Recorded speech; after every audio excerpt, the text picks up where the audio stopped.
আসসালামু আলাইকুম। আশা করি সকলে নিশ্চয় ভালো আছেন। তো এখন আমি যাচ্ছি দোকানে পানি আনতে। এই যে পানির ঢব আপনার 18 লিটার থাকে, আমার মাসে 4 ঢব লাগে শুধু খাওয়ার জন্য।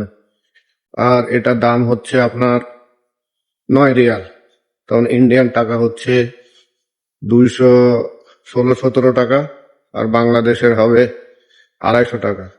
18 লিটার পানির দাম হচ্ছে আপনার 250 টাকা। মাসে লাগে আমার 4 ঢাব লাগে। আর আপনাদের কত ঢাব লাগে সেটা অবশ্যই কমেন্ট বক্সে লিখবে। আপনি আবার এখানে 1 রিয়াল 2 রিয়ালেও কিন্তু পানি পেয়ে যাবেন। অনেকে কিনে খায়, তো ট্যাঙ্কারে করে পানি দিতে আসে, সেগুলো খেলে কিন্তু কিডনির বিমারি হবে। এখান থেকে আমি একটা ডব উঠিয়ে নিচ্ছি, একদম সিল প্যাকিং কোম্পানির। ওখানে এসে আমি একটা পানি উঠিয়ে নিলাম, আর কি দেখতে আসলাম যে কলা আছে কি, কিন্তু কলা এখানে দেখা যাচ্ছে না। আর এই ক্রিমটা আমি বেশি ইউজ করি। এর ভিতরে 8 পিস আছে, এর দাম হচ্ছে 3 রিয়াল। 8 পিস আছে মাত্র। আমার ওই 4 দিন হয়, কোনোদিন দুটোও খেয়ে নি। রুটির সঙ্গে খাই তো। আপনারা কি খান? ভিতরে ছোট্ট ছোট্ট ত্রিকোণ প্যাকেট করা আছে।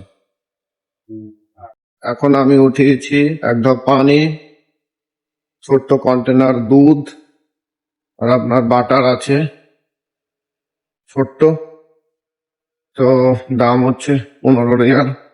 হিসাব করেন কত হচ্ছে ইন্ডিয়ান বাংলাদেশি টাকা।